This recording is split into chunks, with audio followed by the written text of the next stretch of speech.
রাত তখন 12:30। গভীর ঘুমে আচ্ছন্ন বিএনপি নেতা বেলাল হোসেনের টিনশেড ঘরে চারদিকে পেট্রোল ঢেলে আগুন ধরিয়ে দেয়া হয়। কিছু বুঝে ওঠার আগেই আগুনের লেলিহান শিখা গ্রাস করে পুরো ঘর। বেলাল ও তার স্ত্রী জেগে উঠে পালানোর চেষ্টা করলেও দেখেন বাইরে থেকে দরজায় তালা ঝুলিয়ে দিয়েছে দুর্বৃত্তরা। পরে স্ত্রী ও ছোট 2 সন্তানকে নিয়ে কোনো মতে ঘর থেকে বের হতে পারলেও আগুনে আটকা পড়ে বেলালের 7 বছরের সন্তান আয়েশা। খাটের নিচে আশ্রয় নিয়েও শেষ রক্ষা হয়নি তার। জীবন্ত দগ্ধ হয়ে ঘটনাস্থলে মৃত্যু হয় শিশুটির। আগুনে পুড়ে ঝলসে গেছেন বেলাল হোসেন ও তার 2 মেয়ে, কলেজ পড়ুয়া স্মৃতি এবং স্কুল ছাত্রী বিথি।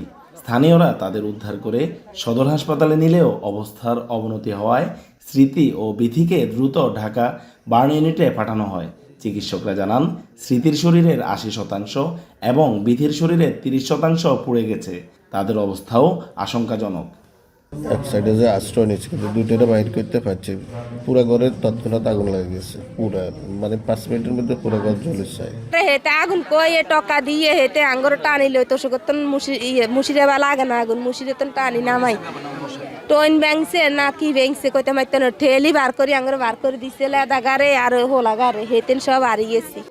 এই নৃশংস হত্যাকাণ্ডের খবর ছড়িয়ে পড়লে ফুঁসে ওঠেন এলাকাবাসী। শনিবার সকালে শত শত মানুষ মানববন্ধনে অংশ নিয়ে দোষীদের দ্রুত গ্রেপ্তার ও দৃষ্টান্তমূলক শাস্তির দাবি জানান।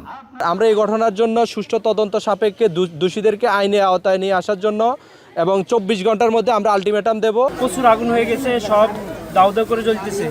পর আমরা ফায়ার সার্ভিসে কল দিছি, ফায়ার সার্ভিস আপনার আস্তে আস্তে কিন্তু সময় লেগে গেছে, আস্তে আস্তে ঘর পুরা শেষ। আমি চাই এমন আগুন সন্ত্রাস যেন আর কোথাও না হয়। আমাদের জানমালের নিরাপত্তা এবং বর্তমান যে পরিস্থিতি আমরা আতঙ্কে আছি।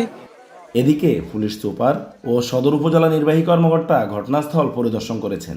ক্ষতিগ্রস্ত পরিবারকে তাৎক্ষণিক সহায়তার পাশাপাশি এই ঘটনার সুষ্ঠু তদন্ত ও বিচারের আশ্বাস দিয়েছেন তারা।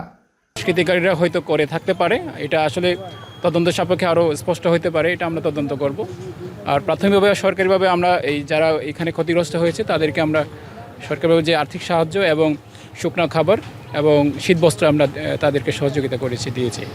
এই ঘটনার তীব্র নিন্দা জানিয়েছেন বিএনপি মহাসচিব মির্জা ফখরুল ইসলাম আলমগীর। এক বিবৃতিতে এই ঘটনাকে জঘন্য ও কাপুরুষোচিত সন্ত্রাসী হামলা হিসেবে অভিহিত করেছেন তিনি। নাসিম শুভ, এখন লক্ষ্মীপুর। শিয়া বাটার ও ভিটামিন ই সমৃদ্ধ লিলি বিউটি সোপ, তারুণ্যময় উজ্জ্বল ত্বকের জন্য। রিমার্ক